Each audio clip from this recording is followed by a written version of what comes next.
All right. So for those of you who are just joining us, I am Greg Tito, editor-in-chief of The Escapist, and I'm here and we're going to play Civilization 5. This is a multiplayer match against managing editor Josh Vanderwall. Both of us are huge Civ players, but not so tested in the ways of multiplayer. So we're going to try this out, a dual map, and move forward here. And we are doing a modern age start. I am playing as the Americans. And Josh is going to be playing as the Germans, and that's about all I know so far. So I'm going to start getting my riflemen and explore my surroundings a little bit before I found my first city. Looks like Josh has already taken his turn because he's got to jump up in score there. And this looks like a pretty good starting spot. Although oil is down there, I should be able to get to that pretty easily. With a modern era start, you want to have the big resources of oil and or aluminum pretty close to you. Yeah, I think I'm going to go with that just to get started on getting technology. For this, obviously, flight isn't going to be important for Washington because his unique unit is the bomber. And I actually really like aerial combat in Civ. It seems to be very overpowered, especially at the later stages of the game. If you have a large air force and you're ready to wreak havoc with your bombers, you usually will do pretty good in war. And we're starting with a modern era start, so we have a 4-size city, which is good. And I am going to invest in a aqueduct first to try and build Washington up as much as possible. And of course we have some spies. They will be less important this time around because, of course, it's just me and Josh here on this map with no city-states. So the spies will generally be either defensive or offensive, trying to steal techs. So I'm going to definitely start putting one in Washington right away. If you have a spy in your home, it will aid against negative, the spies trying to steal here. And of course, social policies are very important, but I'm going to go for a... oh yes, I have to choose an ideology. Where's the two? Okay, so I have to choose the ideology first. I'm going to choose... Okay, he chose order.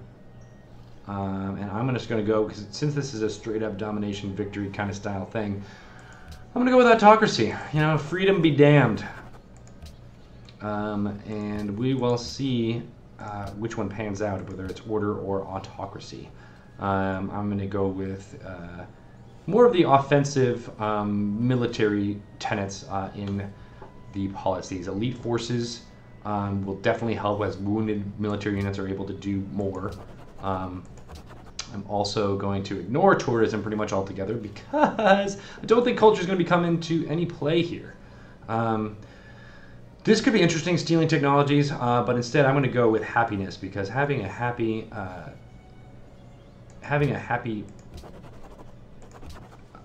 civilization is going to be very important down the line, so investing in that early will be good.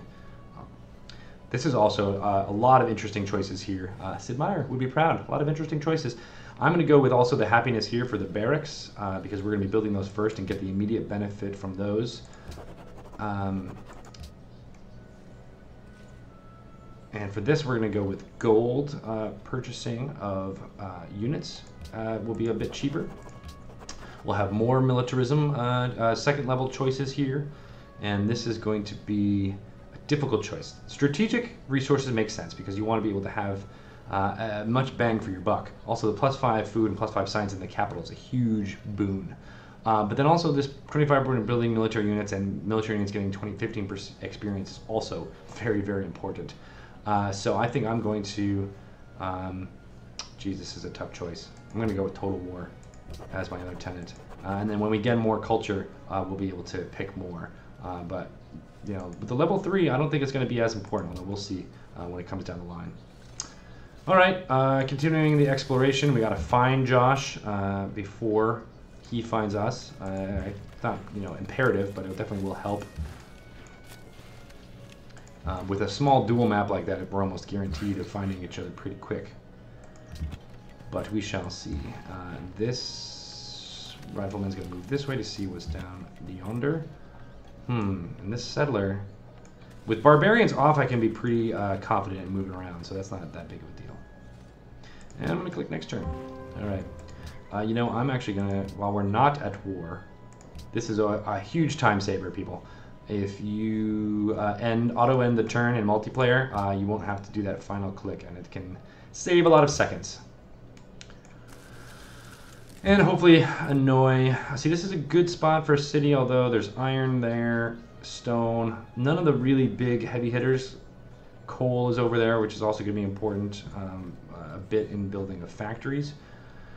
I'm actually... horses are less important. I'm actually going to move this settler. See, actually, I don't know how this is oriented yet. I don't know how this map is oriented, whether it's going to be... Okay, looks like that's actually pretty cut off. And what's down here? This is where exploration comes in handy. Let's see. And that's another oil there.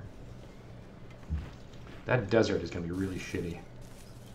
But it looks like there's going to be a lot of scorched earth. Yep, alright, I'm just going to found this here because having 2 producing cities is better than none at this point. We're also going to go for an aqueduct there in the early game. It looks like this is a dead end as well. So I'm going to move this rifleman that way to try and explore. This one's going to go that way. Okay, more dead ends up here. So it looks like Josh is most likely in this direction. So finding a good strategic place for a city with my final settler is going to be huge. Again, happiness is going to be important, so connecting those resources is a big thing. No sign of the Germans yet. Let's see here. Do you want to go with armory or university?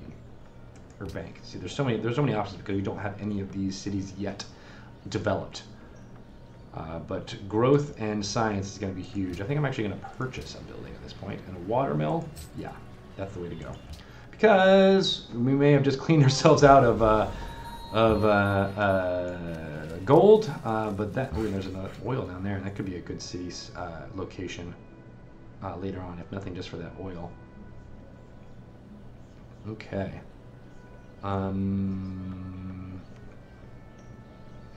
Now production is also going to be huge, and oh, I don't know if I have enough to buy that tile. I don't. So we will see. We will see whether or not I can get that hill. Got a mine on it. Ooh, and there's an oil there. I'm just going to retreat this guy back to here.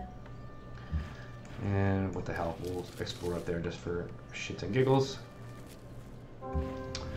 Okay, now this rifleman can also move up here. We've successfully explored as far as we can go. Let's see, I don't have enough to buy that yet. So I will go ahead and cut down this jungle. Less important there.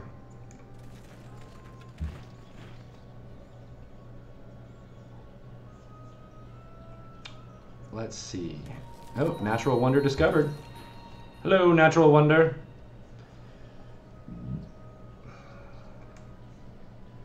Alrighty. How are you guys doing in the chat? What's going on with you guys? You having fun? Your Friday being enjoyed as much as possible? I hope so. I am enjoying myself, obviously, as you can tell by this delicious blue moon. Alright, we've got ivory connected. Let's see if we can get that as well. We're going to go with a farm here. And what do you guys think? This is not going to be a very good location for a city. But it looks like we have a bit of a bottleneck over here. Ah, there's the Germans. And actually founding that city right there might be key, even though it's not an ideal location. It can still provide a good strategic area. Oh man, and these national wonders are also going to come in play pretty heavily. But the early tech lead is going to be very important as well. So Going with the hospital for Washington, again trying to boost that growth as much as possible. Oh no, the Germans! Yes, and hello, Connor22, how you doing? You have fun, yay! Yay! New York has grown, and this is going to be odd, the Washington conference here. We'll see. Until we can actually do anything, this is going to be interesting. I'm going to hopefully embargo something. No, embargoing Germany doesn't help.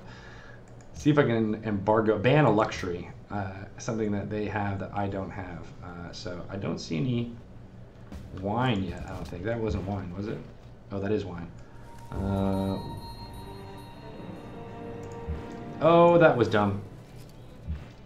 That was really dumb. I assumed he would not be killing me, and he did. Well, that is actually going to be a huge blow, losing that freaking settler. That's huge. I really screwed up there. Well, he declared war. That's pretty much going to happen pretty easily.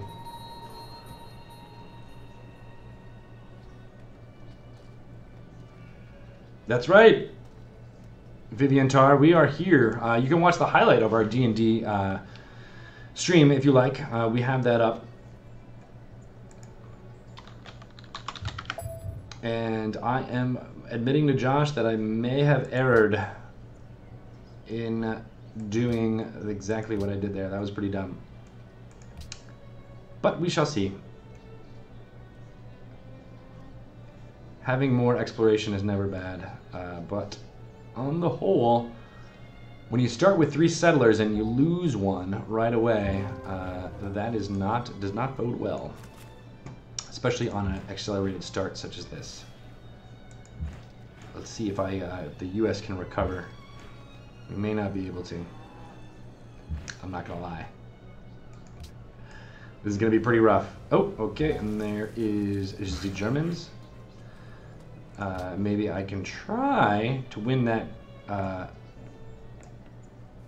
settler back now with superior numbers if I can get him trapped there. That's going to be the plan going forward, I think. And now, of course, because he declared war, we're having sequential turns, so this is going to take a long time. And I'm going to shit talk Josh in the chat, so watch out for that.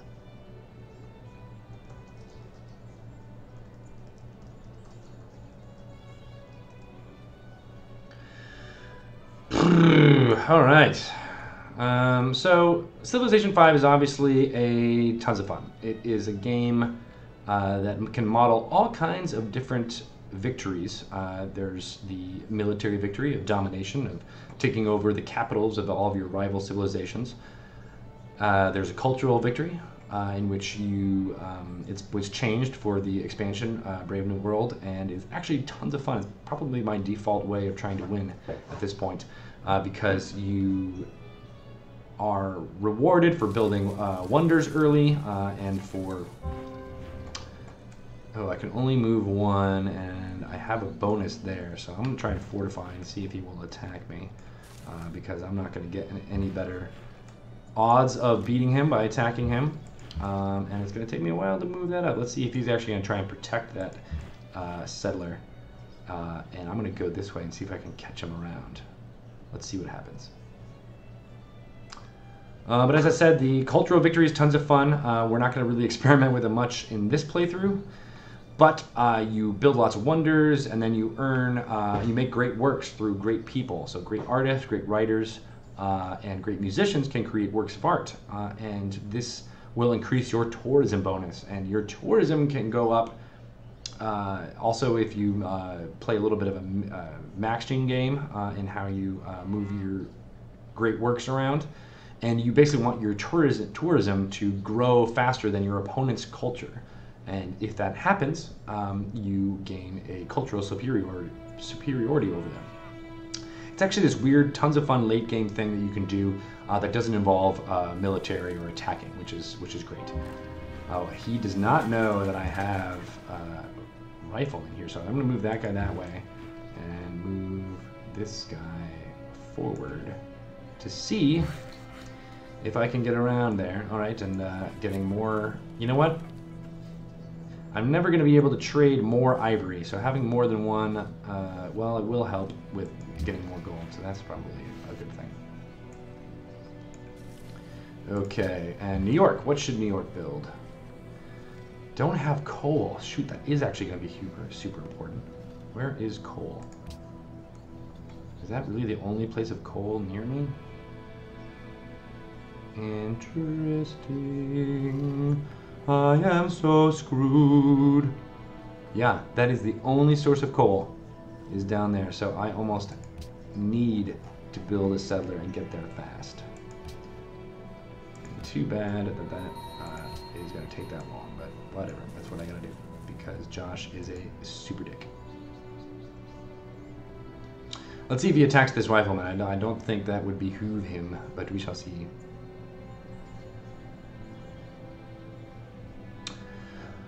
The other victory that you can win in Civilization is the scientific victory, which, again, we're probably not going to get to that in this playthrough, but you essentially try to get the most technologies that you can and build a spaceship. Several spaceship parts need to be built. You need several different technologies for that. Here's the technology map here, which is not coming up because it's in the middle of waiting for Josh to take his turn. And it's a fun little game of trying to just maximize your science output as much as possible so that you get the techs before any of your rivals. You build all the spaceship parts, you assemble them in one city, and you blast off to unknown worlds in which the game ends if you're the first race to do that.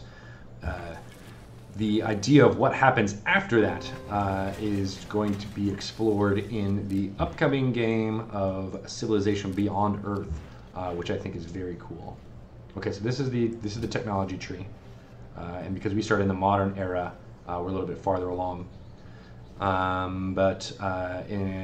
You would get these if you wanted to try and get a a scientific victory. Okay, so I'm belching and exploring the world, and it looks like maybe there's more space over here, but there is a lot of empty territory here that I could inhabit. And I'm also going to build a settler with with Washington because I think expansion is going to behoove me well at this point, seeing as I lost one of my settlers already. Okay. All right, so this rifleman is trying to sneak around, trying to backstab these guys and see if that will do anything. And I'm also going to sneak up and try and get this worker if that's possible. He's most likely just going to move his worker up here, and we'll be at a bit of a stalemate until one of us gets a tech. So we shall see about that. Now, the sad part about getting flight early is that the timeline was extended a bit in Brave New World, the second expansion for Civilization 5, in that the triplane and the Great War Bomber are the early flight units, and they don't have a very large range. So as you can see, there's only a range of 6 for the bomber, and that's 6 tiles, each of these hexes. This is the hex map, in case you wanted to see it, or no, actually, sorry. Here's the hex grid, that's what makes it a little bit easier to see. So a range of 6 is only going to get me to here, so I won't really be able to bomb Josh at all. But I don't think he knows that this guy is sneaking around, and I don't want him to see it. So how do I'm going to move here. You know, I don't think I'm going to move at all. And I'm going to hope that he doesn't see that my worker is there and move that my rifleman is there so I can sneak up and get that worker at a later time. All right, I am going to jumpstart getting this road going to where my next city is going to be by moving a road down there. Looks like workers are doing fine, moving more of my firepower this way. Let's see what happens. What does he do? He's got quite a lead on me here in points, but points don't matter, Josh. They don't matter.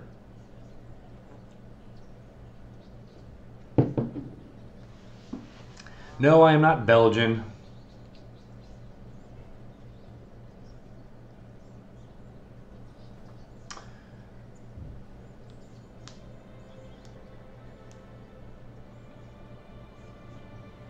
Yeah, Acris Courtney. Civ 2 was came out right on my freshman year of college, so it was my first time away from home. I had a PC, obviously, to do college work, and I basically spent most of my time playing Civ 2 in my dorm room, smoking clove cigarettes, because I was extremely arty at the time. I was also a theater major, so I basically made theater and played Civ 2 to my heart's content. So I feel you there. That was a lot of fun. Also, Josh, I don't know if you're paying attention to this, but you probably shouldn't because you're getting all... Yeah, wait a second. Josh, I really hope you're not paying attention to what I'm doing on the stream, because if you are, you're dead, and that's totally cheating. Shame on you. But if you are listening and not cheating, which you most likely are, please go ahead and rename all of your cities to something that will be... Oh, yeah, great. Yeah. It wasn't like you weren't paying attention and knew that I had a rifleman. Oh, I hate you so much. I hate you! Alright, well, I'm going after better infantry. I think that's the way to go, or should I really invest in more... see, electronics is going to be good to get the battleship. There's basically just a lot of really important war things here, but having a better infantry is going to be huge. Especially when riflemen are so bad. But I'm glad that I got flight. And see, and he's going to go towards that. My bombers are here. You know, I'm just going to go ahead and queue up a whole bunch of different things. You can click something later on, and it will automatically resource toward that. So, because I really want to get my unique unit, which is a B-17, and it will avoid all of his terrible fighters, which I'm sure he's not really producing. Okay, I'm going to try and sneak around more because clearly he's smart. I mean, he's not really smart, but you know, he could be. And get this guy building a road here to New York. Moving riflemen. This is going to be fun. Really? You went for Brandenburg Gate? Huh. All right, so I would not have... oh, sorry. That's not what I wanted to do. I wanted to look up Brandenburg Gate so you guys could see what terrible advantage. The Cyclopedia doesn't work really when I'm waiting for a turn. That's annoying. Well, the Brandenburg Gate I think gives experience points to units that are built in that city, which is going to be, you know, very important down the line. I instead have invested in expansion, hoping more cities producing at a higher rate will be better. That may prove wrong. I don't know. We'll see. It really depends on what he's pumping out. If he's pumping out a superior manpower, which he probably should, given that his unique unit is a tank, the Panzer, which is quite terrible. Terrible in damage, rather. Not terrible bad, but terrible in damage. It's going to be amazing. Yeah, that's what I thought, Zine86.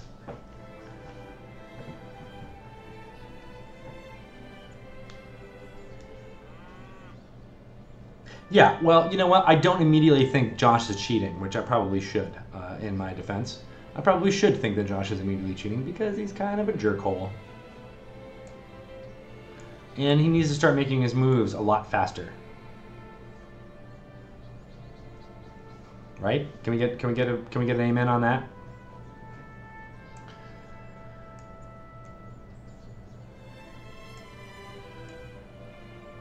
You know, the Grand Mesa isn't really that grand. It's really just one tile. Not that big of a deal. This chokehold here is going to be huge. I didn't realize it. But these mountains and only having these two areas where land forces can get through is big. And I'm probably also going to raise one of these settlers to here so that I can control that chokehold and maybe even one down here too.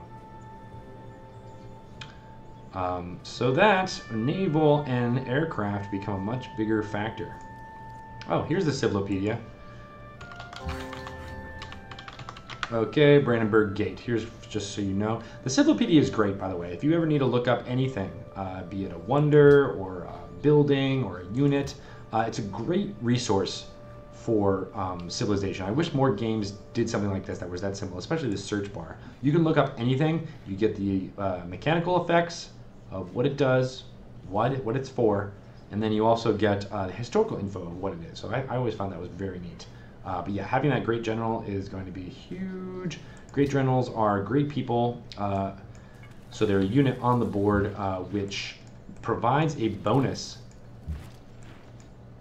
based on proximity to said great general.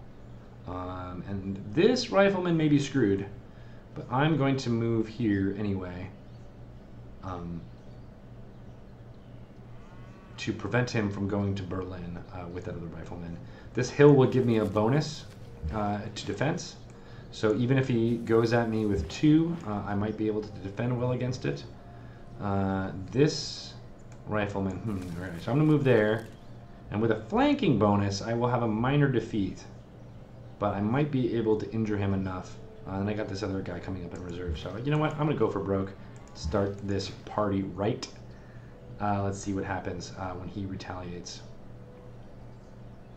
And now, of course, we play the waiting game. Because Josh is a jerk and declared war early. Which means, of course, that we have to wait for his turn. Civ 5 multiplayer is actually pretty interesting in how they do turns. Obviously, it's a turn-based strategy game, so you do all of the moves that you have available to you, and then you can advance the turn, usually by clicking down here, or if you have auto turn going, it'll just go automatically.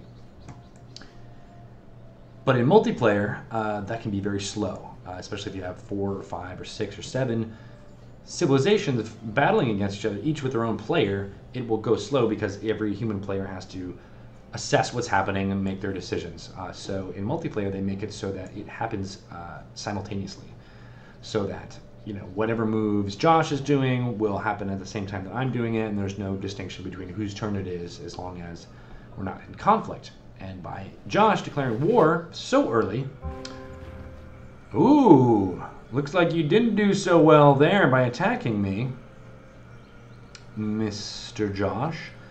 So I'm going to take out his rifleman here with this guy and pull. Ooh, wait. See, this is an interesting decision. Thank you, Sid Meier. I can heal this guy instantly for 50 hit points, or I can improve him permanently. And with a slow game, having these promotions early will be a big boon. But on the other hand, I could, I think I will. I'm going to go with rough terrain bonus, move this here, because he won't be able, and I'm going to move this guy into the ocean. This guy's effectively stalled because I can't get around this rough terrain here. But he can't go this way and attack this low hit point rifleman. I will stay here, probably take the brunt of this attack, and hopefully in this attack, which I may not win. But at least I'll have a promoted. And for this guy, he is definitely going to fortify and hopefully survive those attacks there. This initial foray may deplete us very much so. And I'm not sure, especially if he's building military units, I'm not sure it's a good call. Yeah, and attacking against a river also confers a penalty. So he's going to go against the river twice. Well, even though this guy's injured, and these two are generally at good health, he has a chance of surviving. In which case, he will at the very least have a promotion coming to him where he can heal right away. But probably what I'll do is back into the water where they won't be able to attack and promote him. Again, Josh, if you're watching this, you're kind of a jerk, so screw you.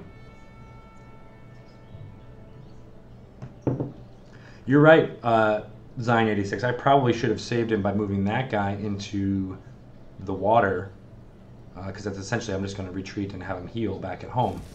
Probably should have done that. Okay, so I survived somehow there, and this guy survived here. We are definitely going to heal him, because I don't think he will survive if I don't. We have connected New York, so good on us for that. I am going to move to the deer here and see if I can... yeah, so that guy, I'm going to move him into the water. Move him up. And... Geez, this is a tough choice too, because he definitely did well enough to survive. He's in open terrain right now. And I've got yeah, you know, this is tough. This is a tough call. I can heal him up to full, essentially. Or I can take the promotion. What do you guys think? I think I'm going to heal him and fortify. Yeah, I'm going to heal him and fortify with that one. And I'm going to move forward with this embarked unit to try and relieve those guys over there. And see what happens. Man, if we start out with this kind of tactical warfare already, it's going to get crazy. Yeah, so Civilization 5 is the first civilization in which you couldn't have a stack of death. That's very important. Thank you for pointing that out, Kuraden, in the chat. Unit stacking was you would essentially have 10, 15, 20, 30 if you were crazy.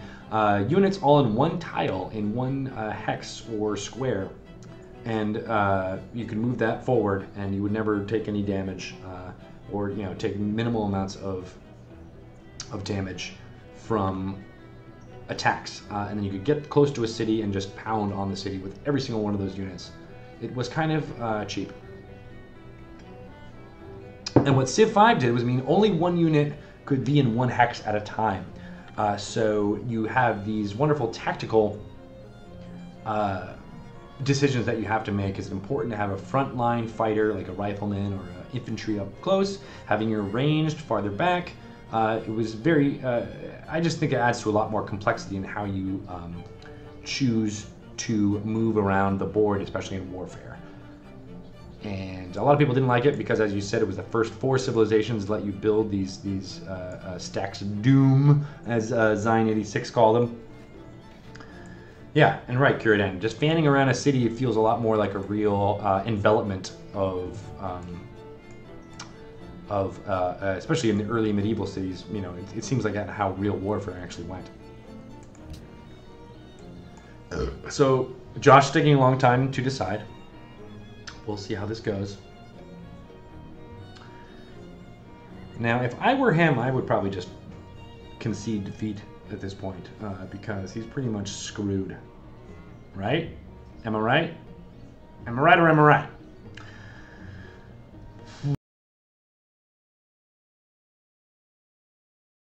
In fact, being a jerk and fortifying there, trying to heal up.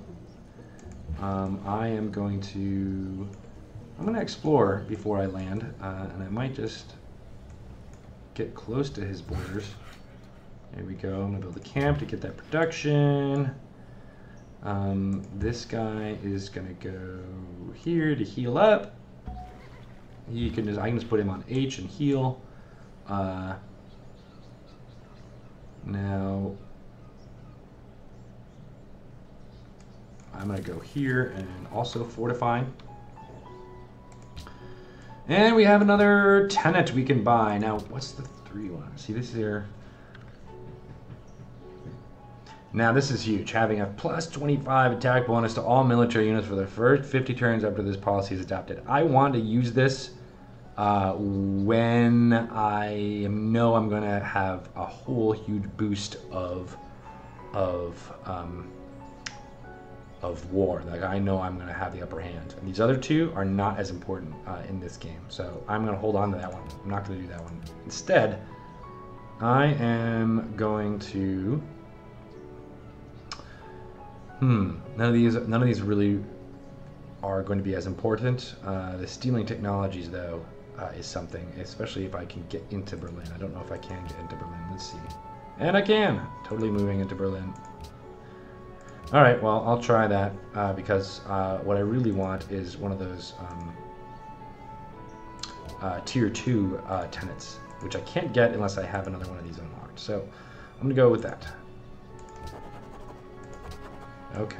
Now waiting for players again. More players. Oh, I'm certainly not overconfident. That's for sure. For those of you who know. I know. Oh wait, did we lose? What's going on?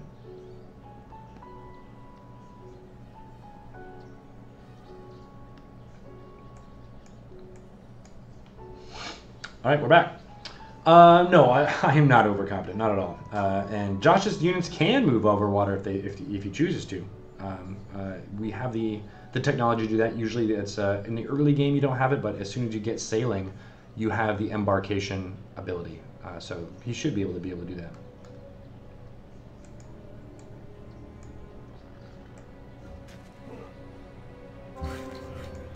Okay, so what happened? Looks like he didn't do anything. He just healed. I'm gonna have this rifleman heal. I'm gonna have this one land here to see what. Uh-oh, that might have been dumb. Because now he can bombard me, which is never good. All right, so this road is built. I am going to. Let's see. Where do I want to put this city? That's the hard part. This is going to be a shitty city no matter what. It's really just to get this coal and maybe these resources down here. Man, that coal is going to be huge. All right, so is it better to be tightly packed? I mean, I have oil here, which I'll be able to get with Washington, I think, eventually, right? I'll be able to buy, yes, I'll be able to buy that tile. So that's less important than getting oil. So I think it's better just to have a bigger city. So I'm going to put the city there. We'll get that, we'll get that. And actually might even be able to get the oil over there too. All right, so that's what I'll do. This guy's going to go back home. And actually, no, I'll move to there to improve that horse. And I'm waiting for other players.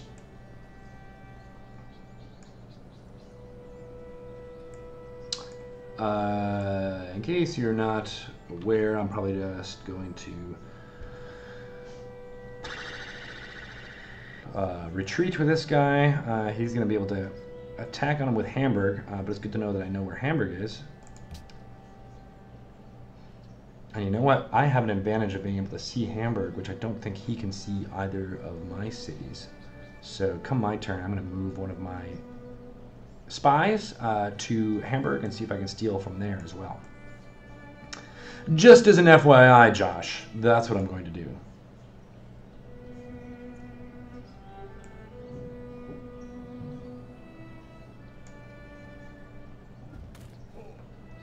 Oh, and here we go. All right, so New York is going to move to Hamburg, and we shall see what happens there. And yes, he did bombard me.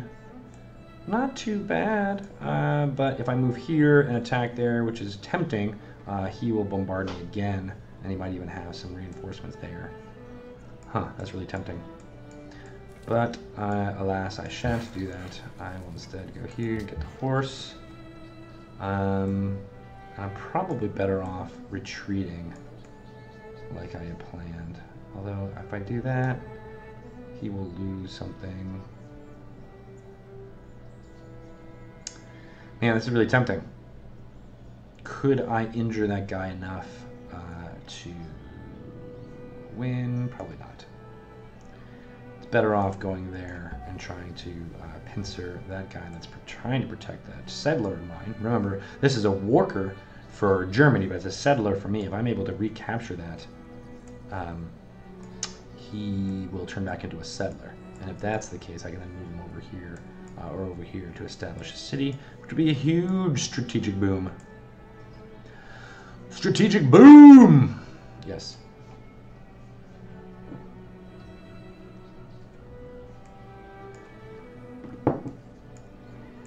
Too much desert, yeah. This is a good area, but it's not going to be strategically useful, especially if he's able to found a city here or here. While not good cities, they will have a huge advantage. It'll be hard to attack. This is a perfect site for one because it's a hill, and it's on jungle, and it's surrounded only by 2 choke points, and a smaller choke point for naval attacks. So that's where to go there. And if I'm going to do this, I'm probably going to do here. And I'm tempted to do that with just my 2 first settlers here, but I think I'm not gonna. I need to get coal so I can build factories, which is gonna be interesting. It's gonna be interesting indeed. Yes, Havoc is Chaos. We started at a modern era start, which I don't normally do. I usually play through the whole thing, but that starts at turn 200, I believe, and gives us 3 settlers, 5 riflemen or 4 riflemen, and 2 workers, which is definitely an accelerated start. And we chose that because I don't know, the modern era units are more fun to fight in wars with, I believe. So that was the plan there. But yes, this is a little bit weird in that we do have kind of somewhat small civilizations to begin with. All right, I don't know if he has citrus near him, but I don't have any citrus near me, so I'm going to try and ban this. And I will win because I have more delegates. For whatever reason, I have more delegates than him. Now I'm actually double checking to see I don't have any. There's wine, dyes, both of which I'll have here, and I have here, so that won't matter too much. All right, I'm going to get a settler next turn. I'll actually be able to build a 3rd city, which will boost me up a lot in points for sure. But he has definitely a huge advantage by having a 3rd city for as long as he has had. So sucks to be me in that regard.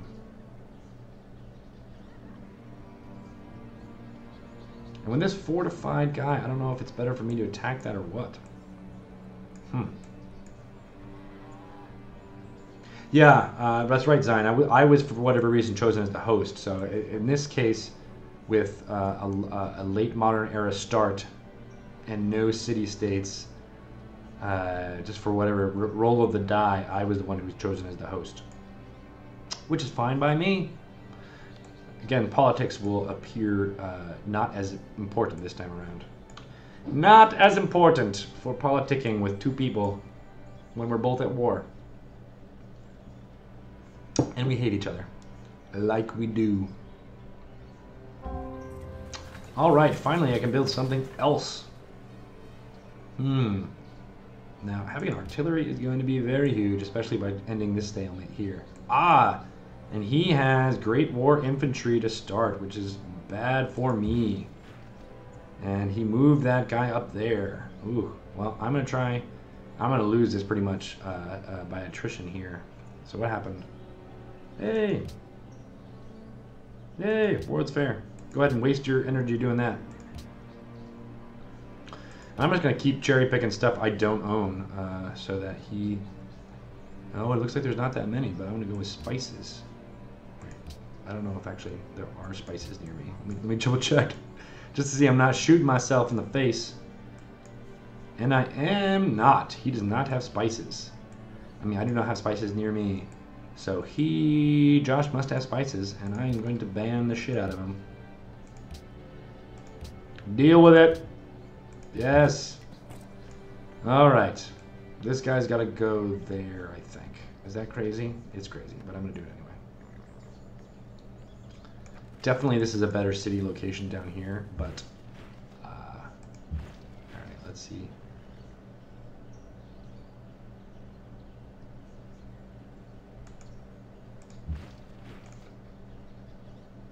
Oh, man. Oh my god, did he just proc a great general from me attacking him? Oh, that sucks. That sucks. Yes, Gloaming Dusk. I am Greg Tito, Editor-in-Chief of The Escapist. Hello, I am playing the Americans in a civilization battle against Managing Editor Josh Vanderwall, who is playing the Germans. And this is a modern era start. We're going pretty much full-on domination here, seeing who can best the other in warfare, since cultural, scientific, and diplomatic victory are probably out of the question, seeing as we only have 2 players on this dual-size map. So yeah. That is what's happening here. And hopefully I can get this artillery in a situation where I can bombard the shit out of them. Because that would make me happy.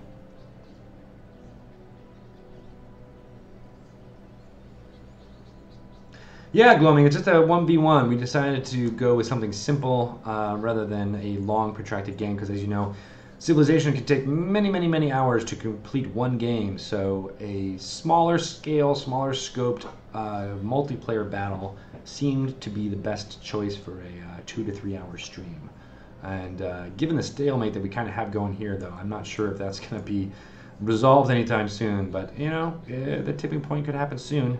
He's got the Great War Infantry already, which I'm about to get this time around. Because I'm closer to his territory, though, excuse me, he will be able to... Oh, and look, one of my units was killed. That is depressing. Alright, so I have replaceable parts, that's good. I'm going to start on electronics. This settler, it's telling me to go there, but I don't think that's as smart because I'll be able to defend this better. Although, he may actually be smart, now that I think about it.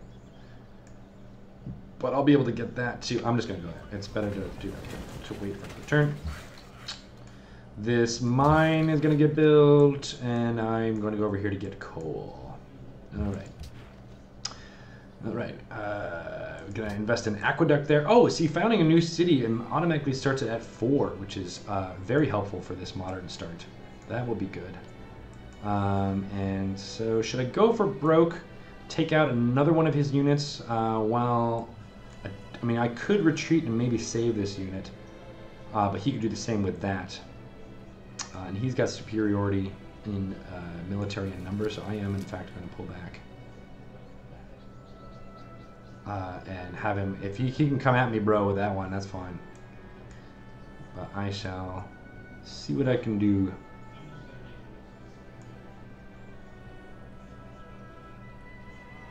And, of course, now we gotta wait. Yeah, I'd lose my southern flank if I went after that, so I should definitely try and... I may pull back one of these guys, or at least try to move this guy down there. And essentially need to start building up units instead of all the settlers that I had to build, because I fucked up. For those of you just joining us, I am Greg Tito, and I am playing against Josh. And in the early going, I had moved... you start with 3 settlers in this modern start, so I had sent one of my settlers this way, trying to found a city closer to where I assumed his capital would be.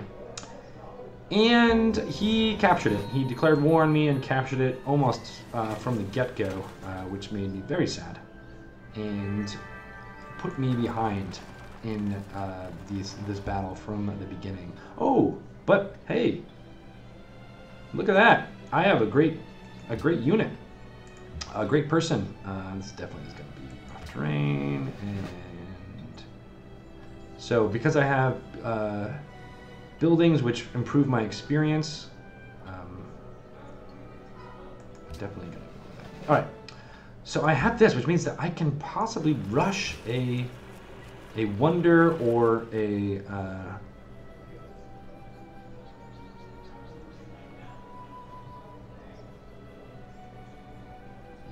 I think I'm gonna go with this.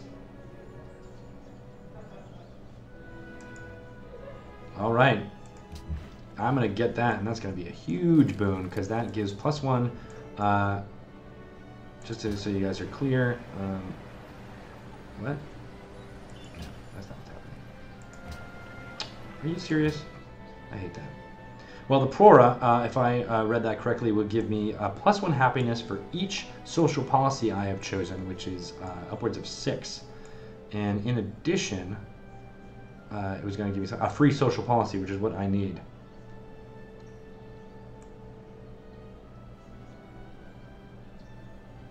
You're right, Zyme. A road out to the front is going to be a huge boon. You are correct. That is something. If I had extra workers, I'd be doing that. As soon as I get coal and I can build railroads, it'd be even better to have a railroad going out to the front. But we shall see. You're right, Paul.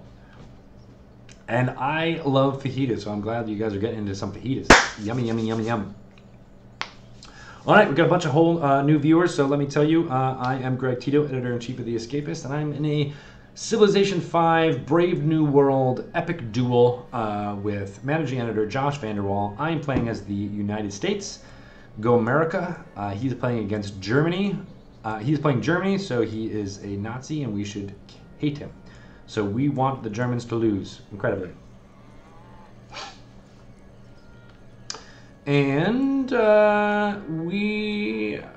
have this wonderful artillery unit, which hopefully will break the stalemate over there. I have completed the Prora. Yes.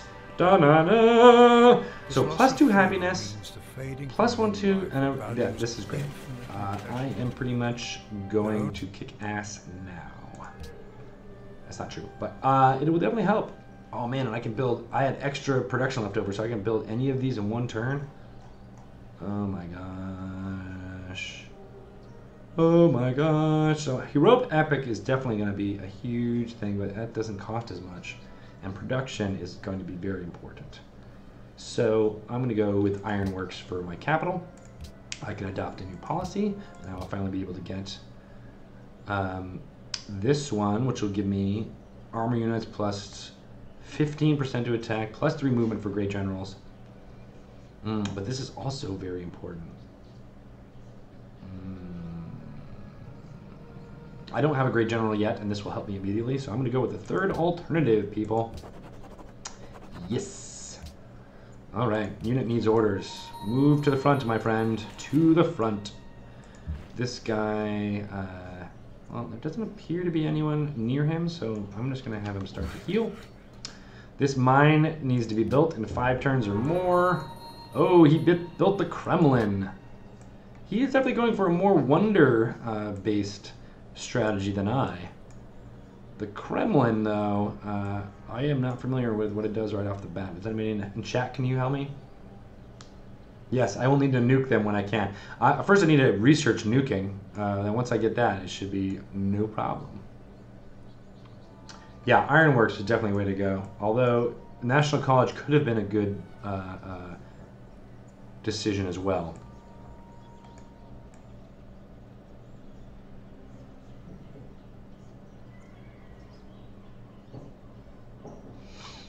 The Kremlin is the same thing that I built. I know I would the Wanderer, but for some reason when it's the other player's turn, you can't open the Civilopedia, which really pisses me off because that would give me something that I could show you guys while I'm waiting for Josh's turn to go by. Silly, silly, silly.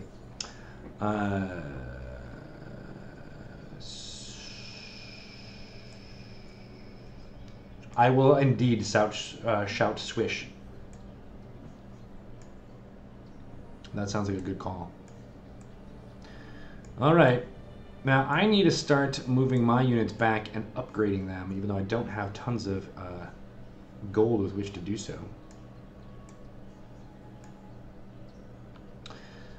Because, you see, what I really need to do is move a settler up there so that I can upgrade my units oh so nicely from over there. I got plans. I got lots of different plans. And they will all come into fruition as soon as this turn advances and he goes. So we're waiting on you, Josh, if you are in fact doing this.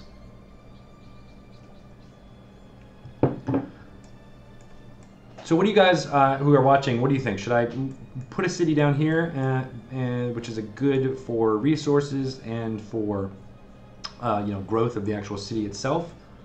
Or should I go for the strategic bottlenecking here? What do you think?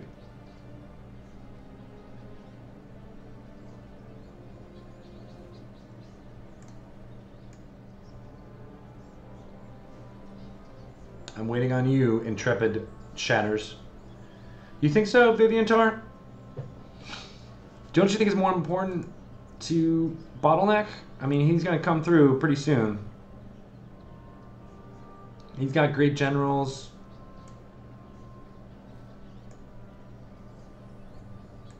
That's far inland next to the river. Okay, I see that point. So if you go here, then you could conceivably protect this whole area. Yeah. Yeah, I'm with panic play calm. I think having the strategic next and then go for down here is the right call.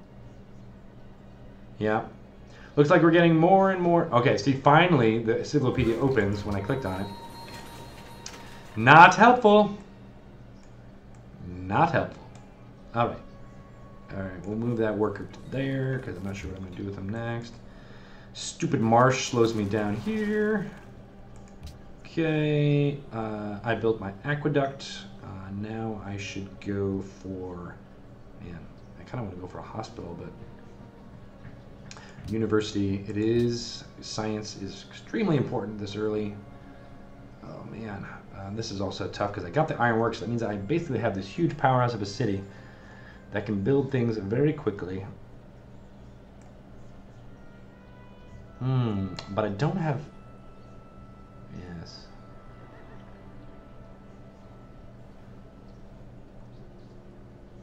Public school. Need that science, brah. Uh-oh. Well, Great War Infantry is going to attack my riflemen on my southern flank here. That is the only danger of auto end turn in multiplayer, is that things happen that you were planning on changing. But we shall see.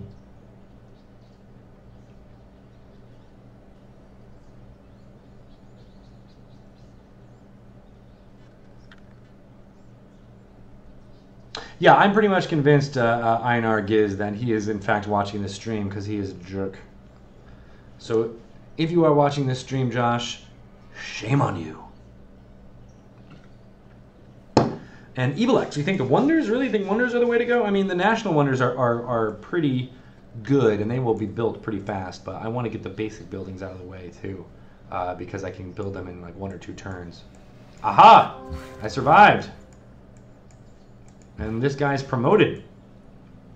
Well, that actually is better for me. So I'm gonna retreat back and promote him. This I'm gonna go there. This guy, before I forget, I'm gonna move him back so that he can get promoted or upgraded rather. And then, yeah, I'm going to move this guy to here so I can start building that road, because you are very, very smart. The person who mentioned that. I like this. We actually have kind of a front here, which is going to be interesting when I bring up my artillery.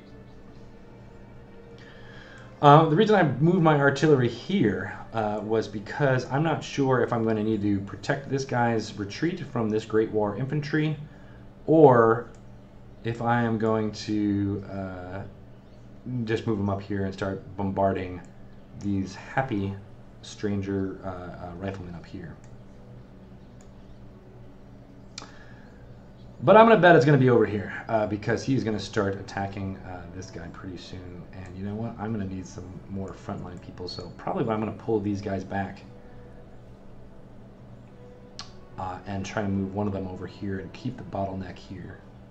On this hill, which is also where I'm going to plan to put this settler as soon as he lands. Got it?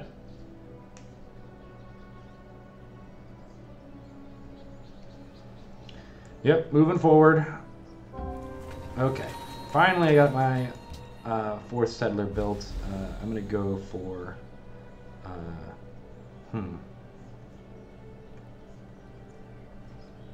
maybe... You know, I need to get these guys growing so that they're huge ass cities that can take over the world.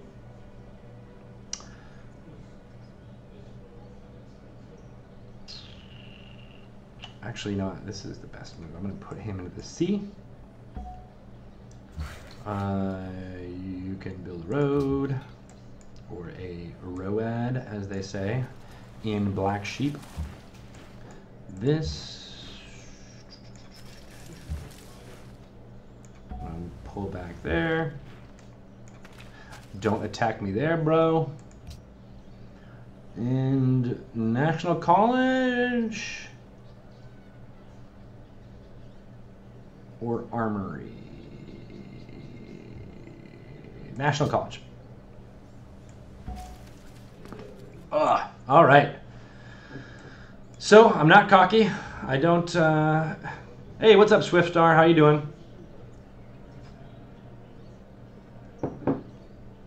Yeah, National College Design. You know the score.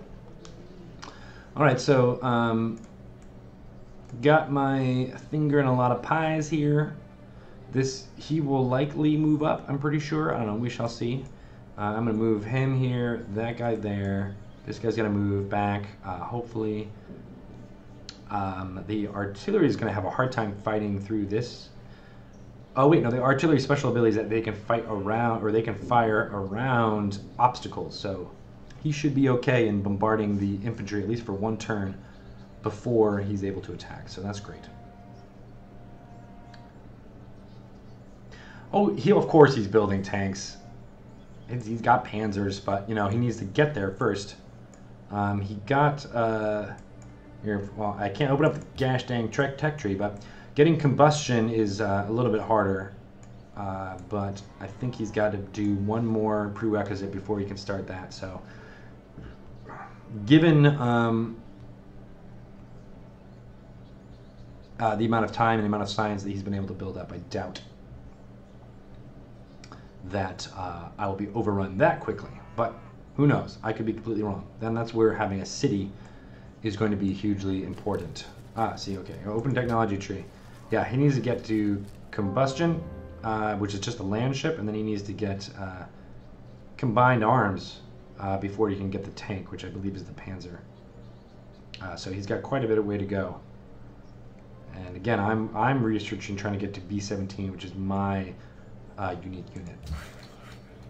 Okay, so hey, I got coal. Look at that, there's coal up here. That means I can finally start building some factories, even though my production is pretty much fucking awesome. I'm gonna need more of that. And let's upgrade to Great War Infantry for 40 gold. Oh, it's only 40 gold. That's not too bad.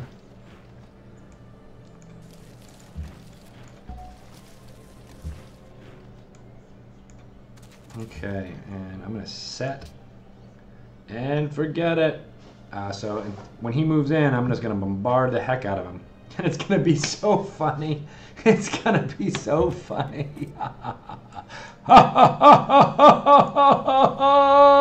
He's so dead. We shall see. He probably has something up his sleeve too, knowing Josh.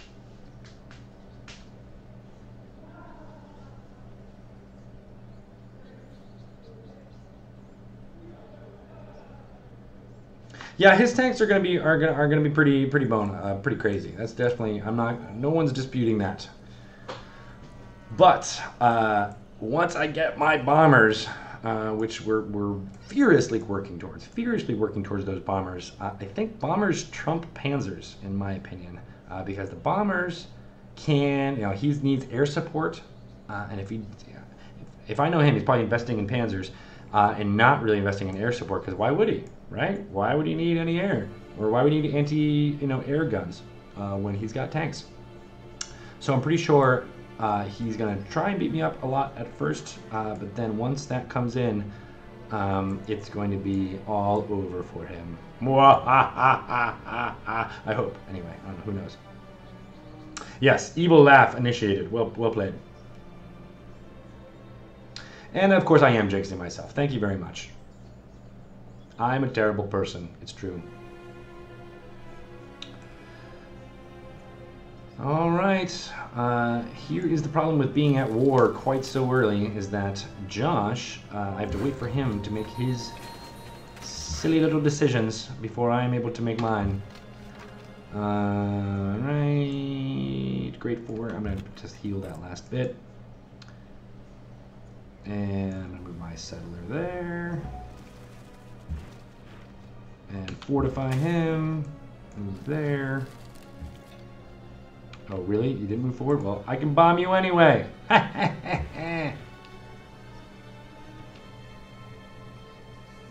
Hey, guess what? I can steal a technology.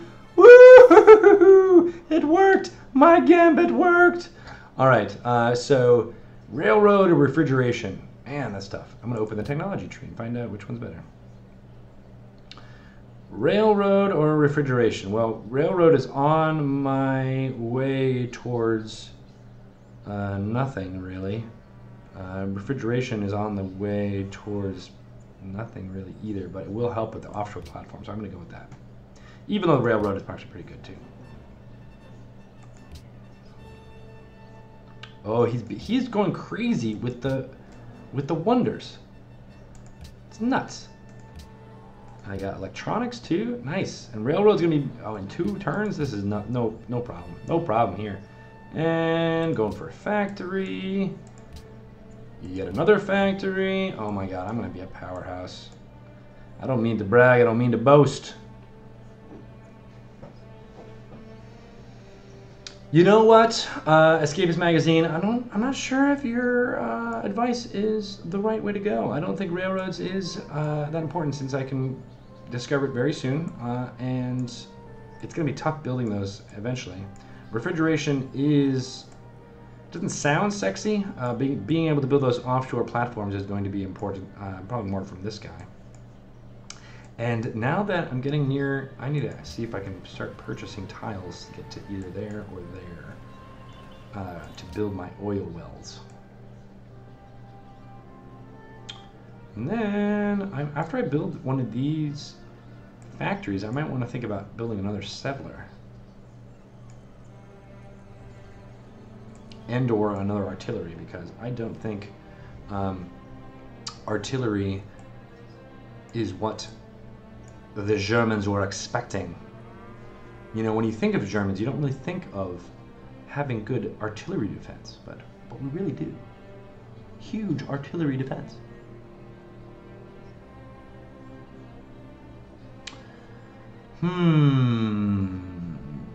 This is going to be interesting.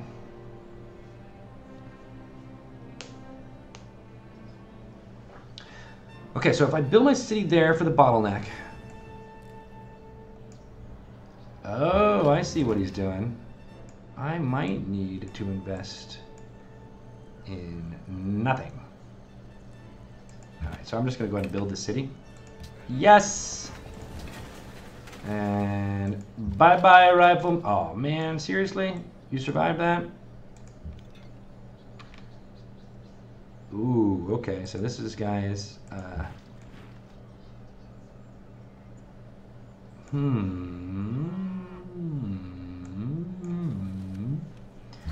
interesting. Making lots of moves, doing lots of things. I'm gonna buy this so that I can upgrade this and then attack that.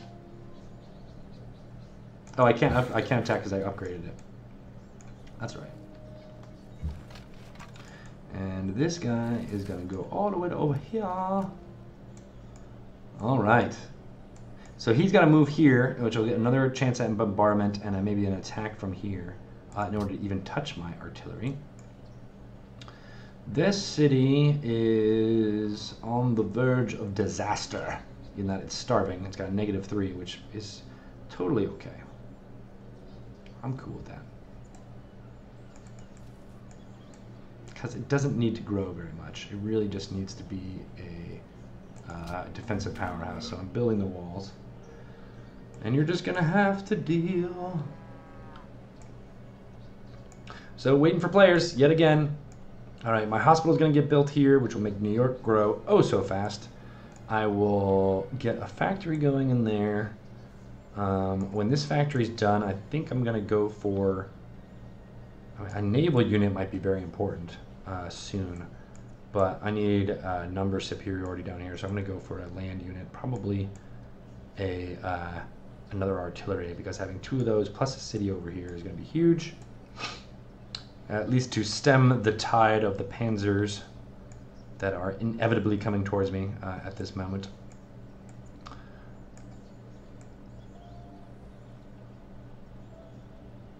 And then, once that happens, I'm going to start building railroads.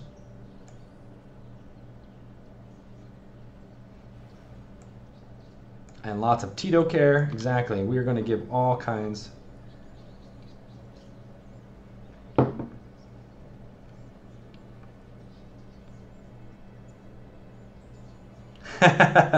You're very true, Praetor and Caesar. We're making them starve. They can starve for all it's worth. And hey, look at that. With that last city founding, I jumped into the lead. In points, anyway.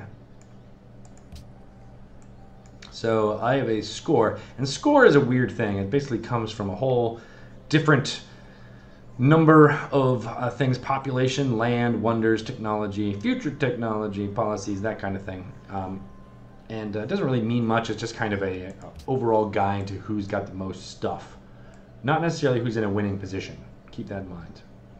You can have a very large army and be about to take over a huge city and still be behind in numbers. So it's really just how much you control and how much you don't control.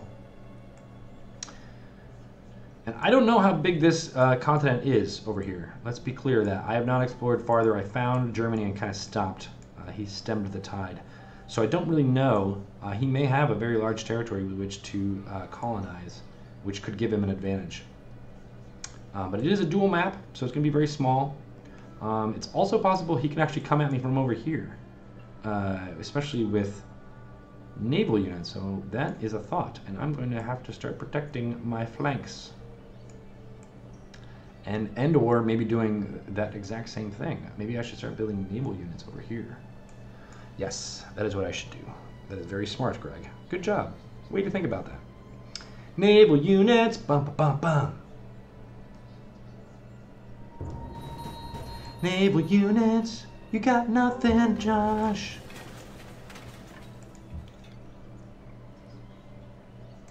Okay, time to bombard this Great War infantry here. I will, yeah, what the fuck, I'll attack there.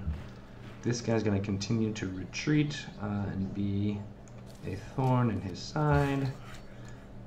That guy's got a thing built already, so I'm just gonna go ahead and move there. It sucks because it's a marsh, but hopefully that road will take care of it. This guy is going to kill that guy there. And I'm very tempted to do this, but that will put me in an untenable situation there. But you know what? I am going to do that because it gives me XP. And I don't think he can win that battle by attacking over there. And I will be able to retreat back into my city. All right. War is taken care of. I know you're starving. Sorry. Can't do much about that. We've got railroad. Working on ballistics. This guy's got to build a factory. Okay, we got 3 factories pumping away. Oh, I'm going to be such a powerhouse. It's going to be crazy. This grade 4 infantry probably will try to attack this or maybe retreat, but you're dead. This guy, on the other hand, is at full health. And even with bombarding, it's going to take a while to get him down. So that's something I'm going to have to contend with.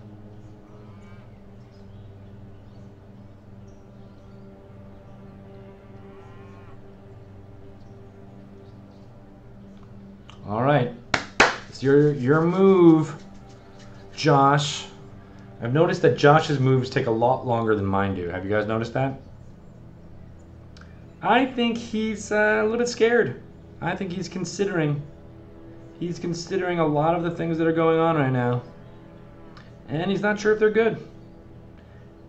He is not sure. For those of you guys just joining the stream, I'm Greg Tito. I am editor-in-chief of The Escapist. I'm battling against Josh Vanderwall, the managing editor of The Escapist. And we are locked in a Civ 5 multiplayer battle. I am the wonderful Americans. He is the evil Germans. And it is a dual map, so very small, Pangea, so we want to keep it kind of connected. And no barbarians, no city-states. It's just 1v1 war. This is the Escapist Twitch channel. If you like what you're seeing here, if you like all the other stuff that we do, we have Jim Sterling in Jim Interactivity, who broadcasts on Tuesdays at 1 p.m. Eastern Time. Oh, he killed himself by attacking that guy. Interesting. All right, well, I don't want to be attacked again, so I'm going to move there. I'm going to fortify there and fortify over here, or at least move to there so I can fortify and protect the flank. This guy, I'm just gonna go full up on there so I can upgrade him. he will be upgraded if I can. No, I can, so I'm just going to go back. And do I have an extra turn? I do, so I'm going to heal. And this worker is done. Moving to there. And I got my factory built. Jesus, I can build everything so fast. It's amazing. Ooh, I'm almost unhappy, so I'm going to build that. Okay. See, my turn took what? 30 seconds? 30 seconds, right? Josh, step it up. Get it going. Yeah, that's right, Vivian Tar. Let them eat bullets. So, yes, I am Greg Tito, in case I haven't mentioned that many times already, but please follow or subscribe or heart or whatever it is for Twitch. Follow our channel. You'll get updates on when we're going live. We're doing a lot more streaming. As I said, Jim Sterling does Gym Tour Activity on Tuesdays at 1 p.m. Eastern Time. We stream typically on Friday afternoons, 3 p.m. Eastern to 5 p.m. Eastern. We also have been doing a D&D, Dungeons & Dragons, the new edition, stream on Thursdays. Also could be on Wednesdays. It's kind of a moving time whenever we have the most available, but I play a wizard in the starter set. John Bolding, our tabletop editor, is the DM, and I'm joined by Paul Goodman and Justin Klaus in the party, and they are just a lot of fun to play around with. We kill monsters. Last afternoon, we killed a doppelganger. That's right, people, a real, honest-to-God doppelganger, and it was kind of amazing. It was lots of fun. So come check us out. Follow our channel if you like what you see, and we'll be able to alert you to all the fun stuff that's going on. But in the meantime, I'm trying to kill. Thank you so much, Homeless Weasel. You're awesome. Thank you for doing that. Tell your friends. Get everybody on board. We got a lot to offer here on our Twitch channel, and it's only growing, so it's going to be great. And that plug took longer than Josh is taking to take his turn. So just so you guys know, I can plug everything. Zyme, that's a very good question. Yes, we know it was a doppelganger, and we killed it because it changed from a drow into a real, honest-to-God doppelganger. Its mouth was moving and changing, and when we killed it, purple blood did, in fact, come out of it. So we're pretty sure it was a doppelganger. Pretty darn sure. And we're pretty sure it's dead, too. Okay, let's just say that this Great War infantry is never going to come out alive.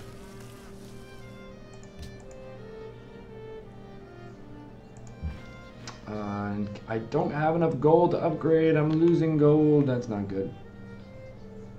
Wait, didn't I already do that? I did. Okay, Neuschwanstein. Oh, I forgot this is actually... Oh, wait, he's already building that, so I'm not going to try and do that. See, this is where spies really help out. Because the spies told me he was building Neuschwanstein. In Berlin, he's building an anti-aircraft gun. Anti-aircraft gun? Wait, did he hear what I was saying? Josh! And he's going to build Neuschwanstein in one turn. Okay, well, good for him. I think Neuschwanstein is going to be a fun time for him. Alright, you're going to heal there. And production-wise, let's go with a castle, because we're pretty sure this is going to be a choke point, and there's going to be lots of battles fought there. Alright, so we got Circus Maximus, that's good. I want to do a zoo. No. See, it's really tempting to just do an armory, because we're going to be building so many things, but we really need units at the front right now.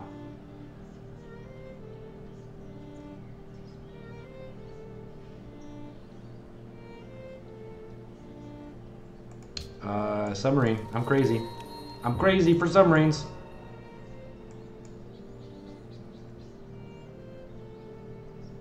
Okay. Your move, Mr. Vanderwall. If that is your real name. Okay, so what do you guys think this is gonna... He's gonna try and move forward, if I were him, and try and scan it out. Looks like he's doing that over here, too. Interesting. So basically what it's telling me is that we need naval superiority fast. So I'm glad I'm building a submarine, although it's going to be kind of hard getting to that southern sea. But at least we'll be able to go up here and see what's going on. And then Boston is not landlocked, so that's good. I was worried that Boston wouldn't be able to produce any meaningful land units, but he will be able to go around that way. Meaningful sea units, rather.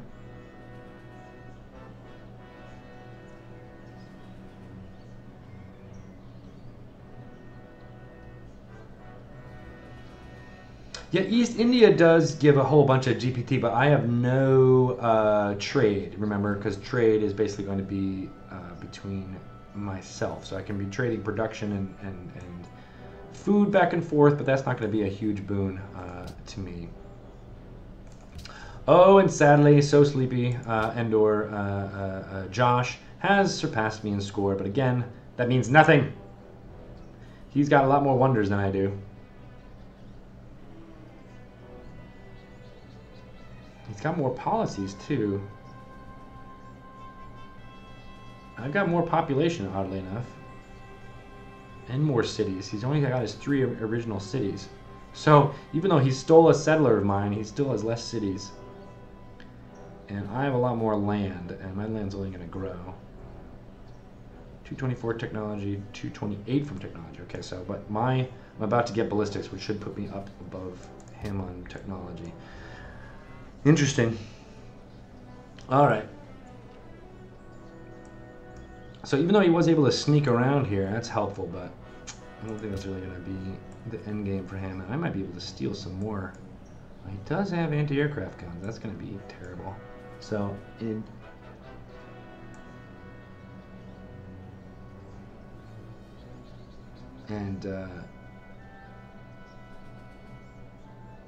yeah, it would be weird having the Americans build the East India Company.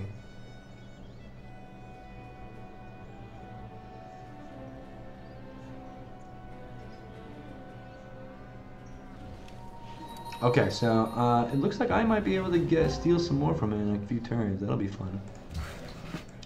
Okay, I know Philadelphia's starving. You're just gonna have to deal with it, you see. And he is dumb for putting units in the water. Why'd you do that, man? And that's gonna get him there.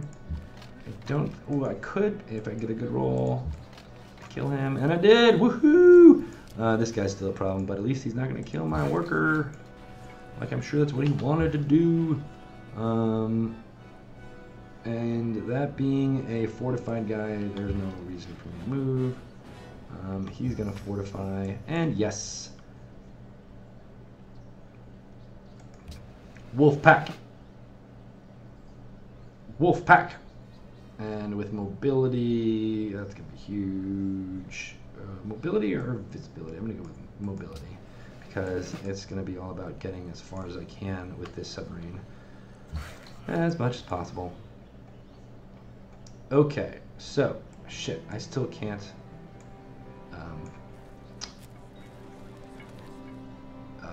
Buy anything because I'm losing money, as you guys have noted. So perhaps a bank is in order, and I'm gonna build a bank there too. Gonna ban your spices, Josh. Oh my gosh, this is so fun. Yeah, you're totally right that the attack is awesome with the submarine, and he would have to be building. Well, actually, no. Yeah, he probably doesn't even have the technology for that yet. And look, guys, I'm 5 turns away from starting to build my B-17. So yeah, I'm gonna need that oil. Shoot. Man, I really hope I get that culture proc to get that there, because I will not be able to buy it anytime soon. That's gonna be interesting.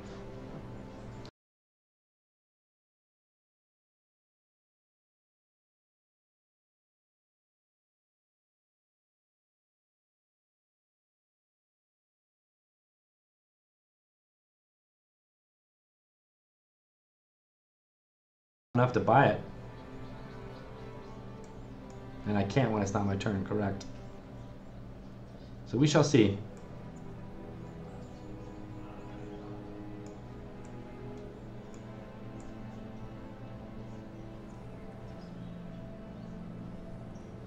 Well, so much for this being a quick game. I really thought maybe after an hour or two we'd be crowning a winner, but this might actually end up taking the entire time.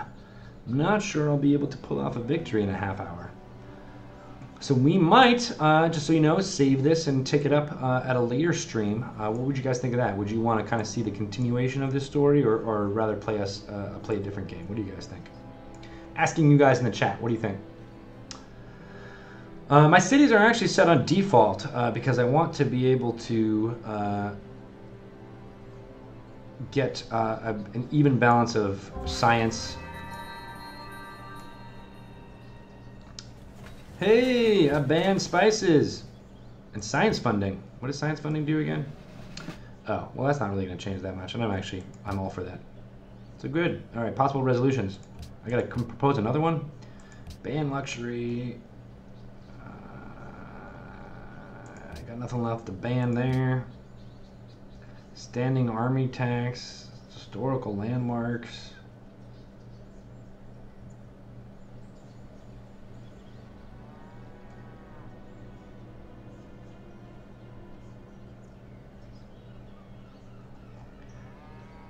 Oh, let's go do this. Doesn't really matter. There's nothing really useful in this game right now.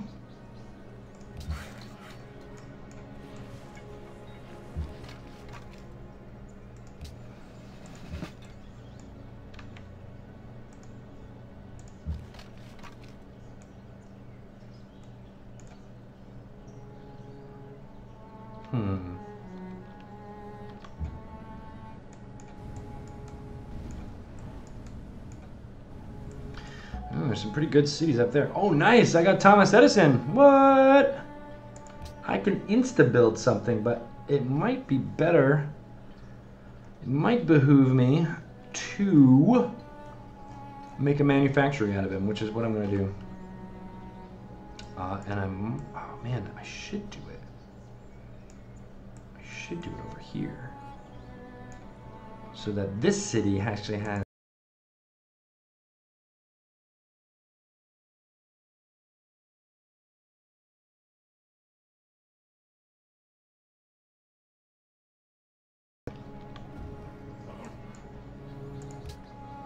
All right, more things to build.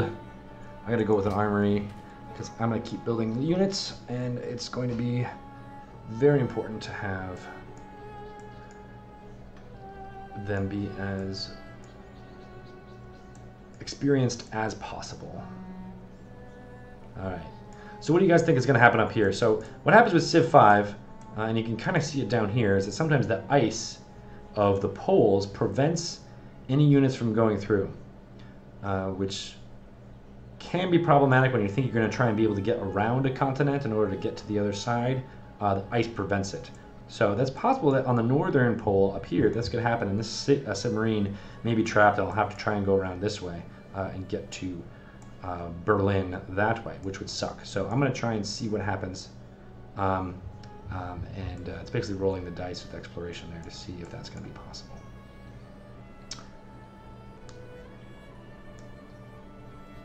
Oh, do they really?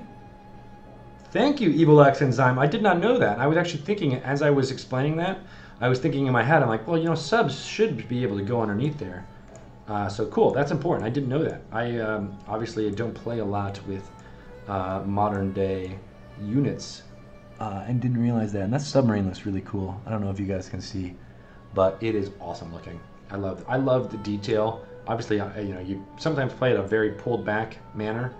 But if you zoom in and look at these units, they're very cool and very detailed. I love them. Yeah, it does not look like it's blocked, but we shall see. Oh, hey, look at that! Someone had the same idea, German submarine.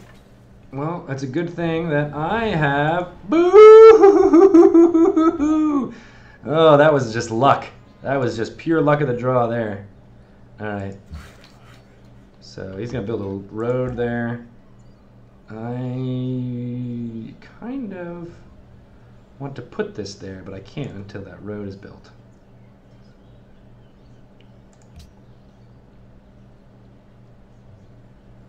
And this guy, he's trying to sneak around and attack my artillery. I see what you're doing, Josh, and I don't like it. So he's going to try and set up, which will take up his turn. And I'm going to move him to there. I can't build a manufactory until, so I'm just moving. Oh, that might be silly. But, you know, on the off chance he can actually attack there, that might be silly. Okay. So based on the fact that that submarine did so well, it seems kind of silly not to continue to build those. Hey, Freelancer Disentrant. We started at 3 p.m.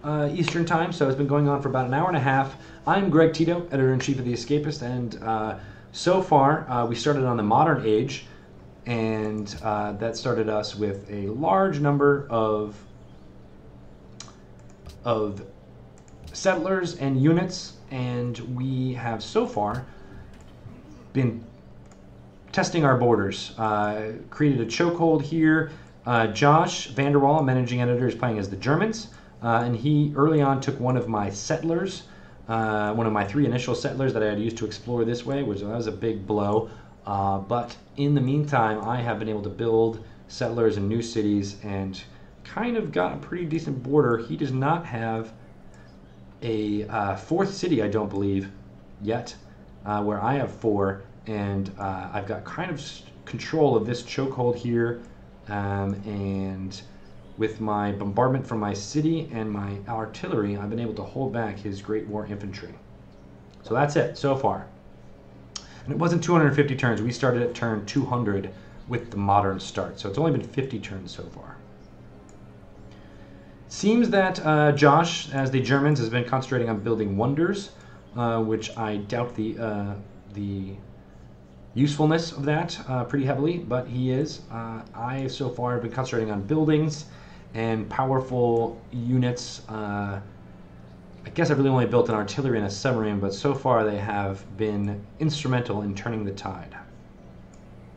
Now he has, I know, ooh, he's got a destroyer, which I can see because of my spies in his cities, and he also, I know, has an anti-aircraft at some point, which attacking towards the B-17 bomber, so that I can blow the hell out of his Panzers whenever he gets combustion. So that's where it's all. That's where it is. That's the quick précis. I would love you guys if you were to follow our Twitch channel. We do games, multiplayer games like this on Fridays at 3 p.m. Eastern Time. Jim Sterling does Gym Interactivity on Tuesdays at 1 p.m. Eastern Time. And we also have been doing Dungeons & Dragons 5th edition, playing the starter set, which is a lot of fun. We have 4 of us. One of us is the DM. Dice rolls themselves, so that's been a lot of fun. And Boston is starving. Great. Well, hopefully that hospital will help that. Philadelphia can fire. I guess it'll fire. It's more important for him to take out this guy because he's kind of behind the lines. He will also attack there. And you know what? Screw it. We're going to kill off your infantry. All right. Great. Okay. And this manufactory will add +5 production. But the mine itself is going to be pretty good. Yeah, I'm just going to go ahead and build it.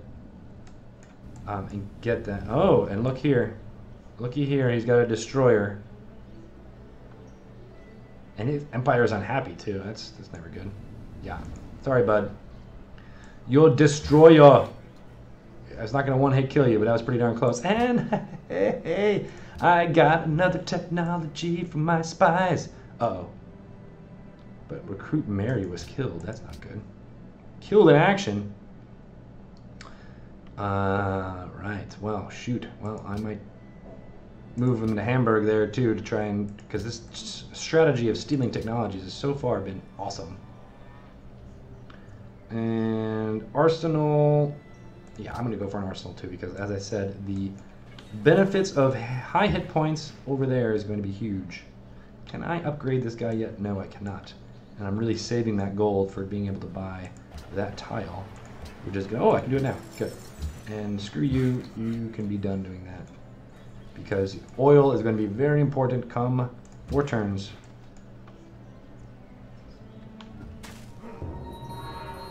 Big Ben? Really? You're going after Big Ben? I'm not sure that was a good move. I'm really not sure. Big Ben...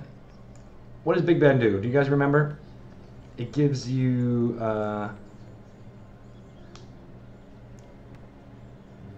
what does Big Ben do? I think it's actually trade, isn't it, right? Doesn't that give you another trade route? That's not that important. What are you doing that for, Josh? That's silly. Silly, I tell you.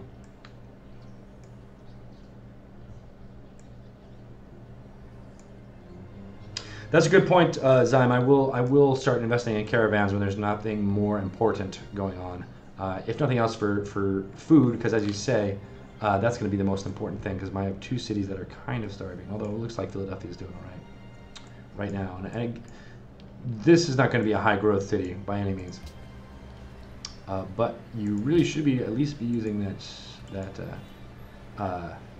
manufacturer I built. What are you doing? You're not using that? You're going to try and... That's silly. Alright. Is my submarine going to trump his destroyer up there? Probably.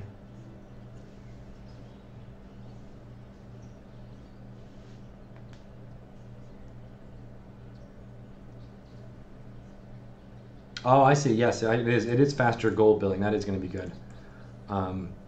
But with a lack of trade... Brave New World really seriously hinders gold production. It assumes essentially that you'll have trade routes working, which could net you gold between other civilizations and other city-states. But without a lot of trade coming in, I don't think he's going to have a huge surplus of gold, unless I'm completely stupid and he's doing something I can't think of. So, can you guys think of anything in which he can get a whole lot of gold to make city purchasing that much more valuable? Can anybody think of it? Because damned if I can't.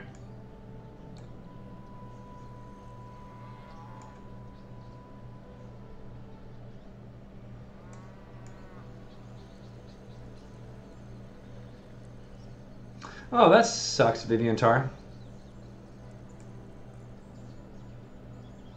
And you know, plus 4 gold is nothing to sneeze at.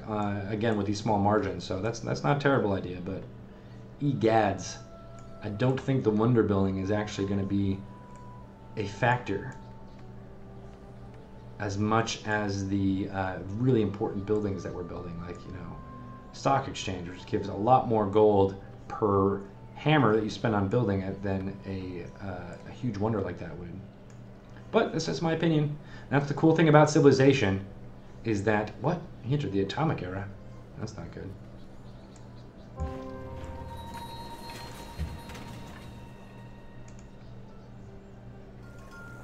Yay, well, he nearly took out my submarine with just 1 attack. But I was able to kill 2 naval units for 1 of his, so that's always good. How did he get into the atomic era? Did he... Oh, he... Interesting. He must have gone... He's going straight for combined arms, and he must have that. Alright, well, I have my B-17. I'm going to upgrade to plastics in order to get better infantry.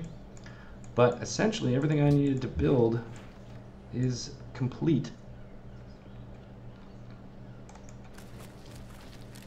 And now we can just start plugging away at building wonderful, wonderful units. All of that military cutting would help. It is time. I'm gonna go with another submarine because that was super helpful. And I'm gonna build a carrier there. And then as soon as I get this oil, I will be able to build a whole lot more. All right, did this road work? I don't have a road yet. Road. Okay, That's gonna heal, bombard the heck out of this guy. Okay. Assign delegates. Choose host. Well, that's gonna be me. Sorry, dude.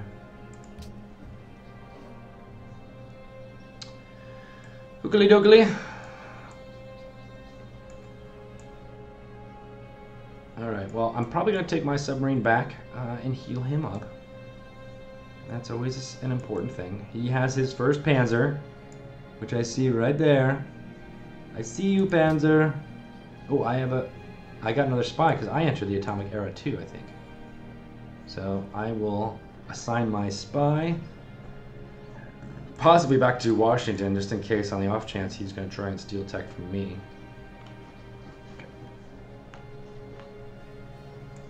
I'm not sure why panicplay.com, why he would just leave his unit there to take hits, although he does get experience for taking those hits, so as long as he survives, he should be fine. But now that I have the full brunt of an artillery unit and my city bombardment, I should be able to take him down eventually, and then I think I'm actually, once these guys are healed, I'm going to move around and attack him from his flank. So I don't know why he would leave it there, just to maybe just keep an eye on it, see what's happening. In a human duel, obviously these things are more important. The just knowing where things are is extremely importante, and also importante.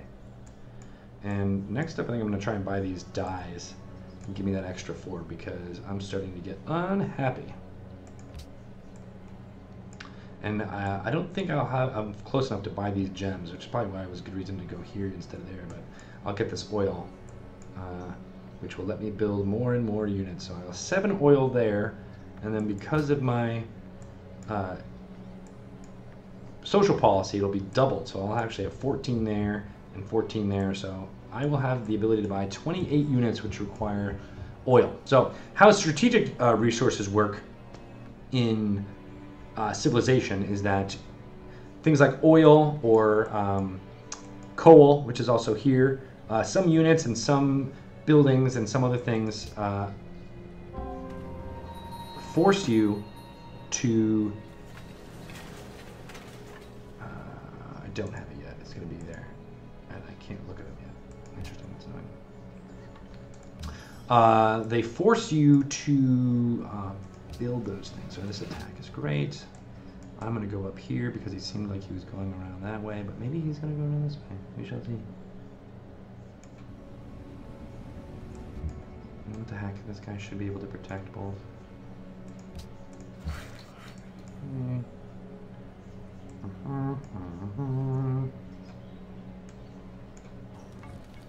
Gonna build a farm there to try and outdo that.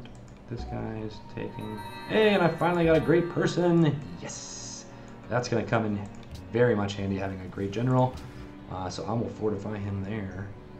And this guy... I need food down there, but...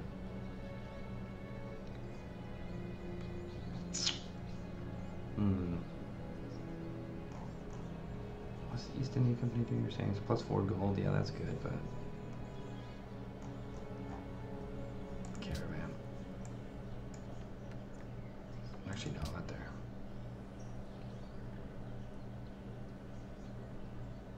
Go with the destroyer over there. This gentleman, something like I can build in 1 turn so that I can switch.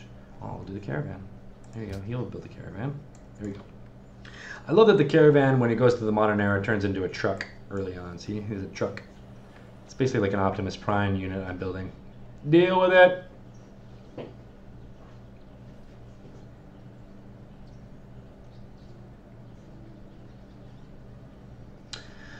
Vision range for units varies. It's actually a upgrade that you can do for some units. Naval units can have +1 sight, which lets them look an extra tile. So he has a sight of 2. See how he's able to look 2 tiles forward. Let me turn on tiles so that you guys get an idea of what hexes I'm looking at. So he can look 2. Some units have 1 sight, and some units have 0, like missionaries or religious units or archaeologists, for example, I think only have 0. The advantage of scouting is very key. So, good question. Certain units are better at it than others, is the answer.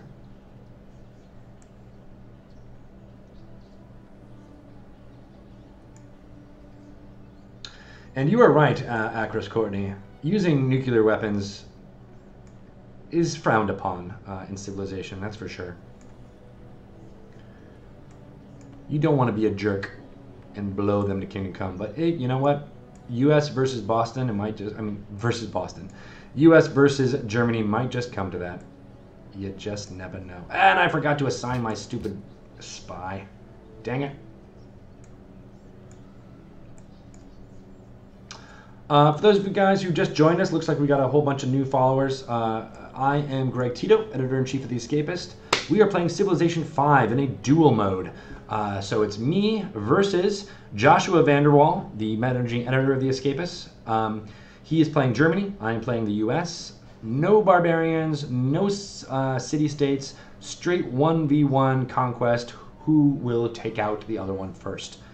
So far, to quick recap, we've been playing since 3 p.m., so about almost 2 hours now at this point. We've been through 53 turns. We started at turn 200 in the modern era.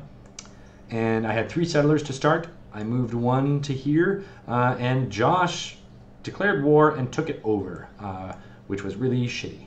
So I was able to recover. I built 2 settlers and expanded to 4 cities. And if the score is any indication, I think he still has only 3 cities. So I'm actually still beating him in as far as land that I own. And I need to move Eliza. Where does Eliza want to go? Eliza will go to Washington. Oh, they finally did steel attack, those bastards. Alright, well that was smart on their part, finally. And I'm going to move my carrier, which will soon be very... okay, so the carriers changed a little bit. You need extra flight decks if you're going to carry more people as promotions, which kind of sucks, because it's very difficult to level up carriers, so you kind of just have to invest in those to begin with. And I don't have oil yet. I'm about to right here. This guy's almost done, so I will build a destroyer because I'm going to need some firepower there. And I'm going to go with another caravan because, as one of you in the chat said, moving food to Boston is going to be the way to go. So I'm going to move food there, and that will hopefully make it not starving anymore. Continue to bombard his Grey War infantry here. Oh, there's his Panzer tank. That is I'm glad that I saw that, and that might be trouble. Right here in River City. I'm gonna upgrade that guy. And honestly, I'm gonna need to get more of a choke point down there as soon as possible. And now that I see that, I'm going to move this to another artillery. Because I'm going to need it. If he's going to actually come in through this bottom way, I'm going to need to do that ASAP. Alright, so this general is definitely going to help. And it's time for you over there to build... I can't build a farm? I'm going to chop down that forest. Chop 'em broccoli! Chop! Chop 'em broccoli! Alright, so I'm moving my carrier this way to see if I can go on the... Yeah, see, it's not that far. I can see Hamburg over there. It might be the way to go, is to sneak attack him over there. Yeah, that might be the best way to do the chokehold down here at the bottom, Evil X, is to create a military stronghold. So it'll create a fort here, essentially, extending my borders, which will be a huge boon. And then any enemy units that are in that, end their turn in this tile, because that's the only one that's there, in that turn in that tile, will take damage It adds a huge defensive bonus to any units that are in there. So yeah, that might actually be the best way to go, although I wish I had another general with which to confer that 15% combat bonus, but I don't, alas. We shall see.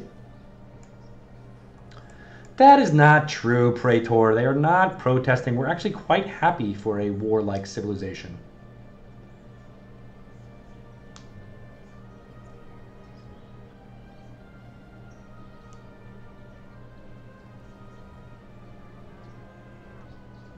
How many of you are old enough to get that reference? Raise your hands in the chat. Raise your hands, people. Again, I just want to point out that my turns seem to go by very fast. While Josh, otherwise known as NKN, you can follow him on Twitter and annoy him and tell him to take his turns faster because they're taking a long-ass time. So please, NKN, E-N-C-A-E-N, on Twitter, tell him to move faster so that we can get going here.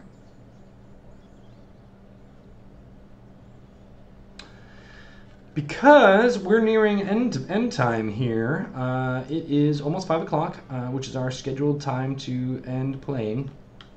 And while I'm having tons of fun and all of my forces have yet to really come to bear, it will inevitably be... Oh, and there's the Panzers.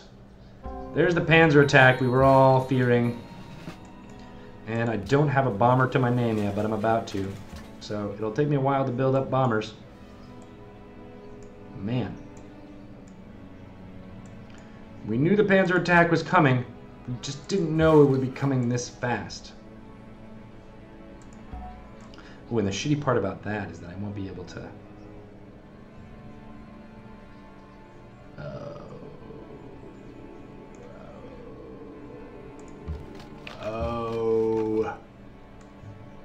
Oh, this could end badly.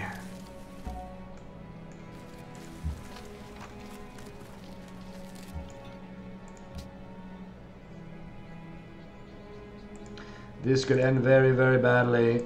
Choose production. Alright, well, we gotta see this through. We're definitely not gonna be leaving until we see all what happens here. Military base is the way to go, but that's gonna take too long. And I might need... none of these are really gonna help me right now, so I will go with the military base. Even though it's gonna take me 7 turns.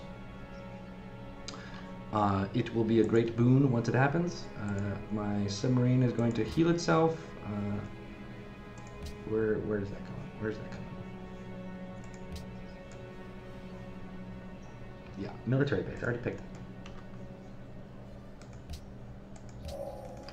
Radio! Oh, I already picked that.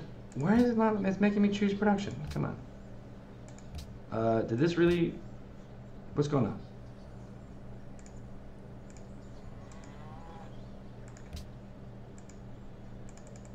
Oh no, the game might have frozen here.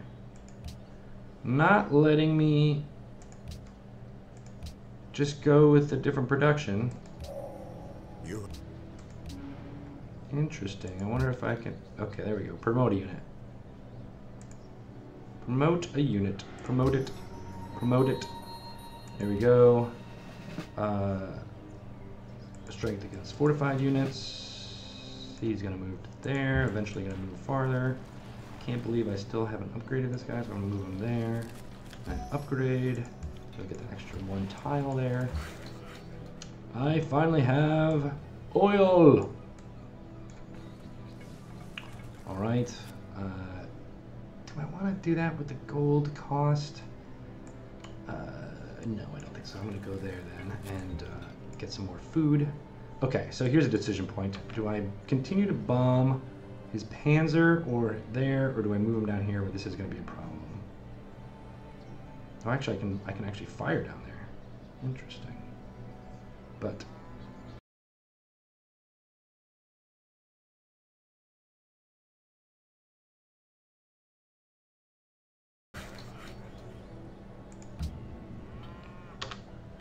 okay. Well, this is not an awesome outcome for me, obviously. we knew he was going to have Panzers. We didn't know he was going to have 4 Panzers immediately entering at the same time.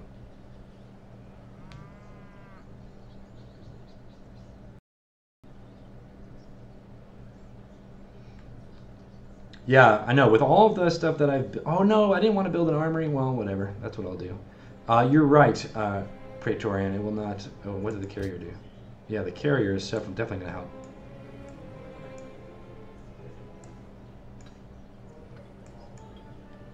I can hear you! I can hear Justin Klaus and Paul Goodman talking about my strategies, and they don't know shit. They don't know shit. They're dead to me as people. But no, they're not super... It's more if you have them en masse. If you have lots of artillery en masse, along with the city bombardment, you can take out a Panzer eventually over time. And even though I only took him out about 20% of his health, that is going to be huge because he will lose a lot of health attacking. As you should be. He was going to lose a lot of health attacking Philadelphia, which is on a hill, mind you, which has a huge defensive bonus, and I've managed to get an arsenal and wall. So he really has a pretty huge combat strength to get through. I'm actually more worried about this. If he punches through here, he'll be able to flank here. This is why I'm actually moving most of my forces down here. It's going to be interesting. I almost wonder if I should have switched both of these to B-17s too. But I will worry about that at another time.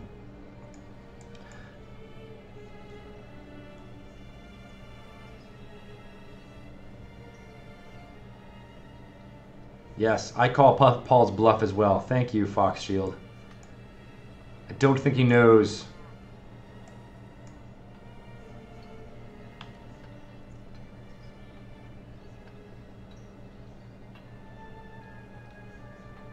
Yeah, there's a lot of Panzers. There's a lot of Panzers coming at me from all different angles. Now, if only his turns went faster. That's my really only downfall here of playing against Josh, is that he's going really slow. Is it just me? Is that just me being like, what is he doing? What could happen? How could he destroy me? What do you guys think? I seem to be pretty economic in my turns and how far as they go, but maybe that's me. And you're right, Freelancer. He probably does have another 5 tanks waiting behind him because he did wait a long time after gaining that technology. Yeah, maybe the turns are a psychological tactic. We do have the simultaneous turns turned on gloaming, but what happens is when 2 human players are at war, that simultaneous turns ends. So I guess we're in the hybrid is what it's called. So when we're at peace, they happen simultaneously, but at war, we have it turned down to go like this. And I think that's actually better because if we were at war and taking simultaneous turns, then things that you'd be planning would get screwed based on speed, and Civilization is not by any chance a speed or reflex game. Yeah. Oh, did we lose our stream? What's happening? Or is it just this computer is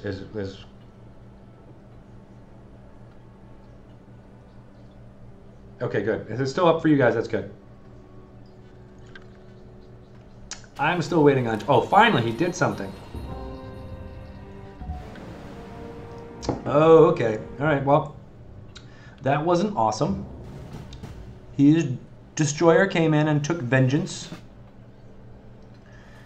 And that is going to be huge, actually. Because if he has a destroyer there, that will actually help him take that city a lot faster.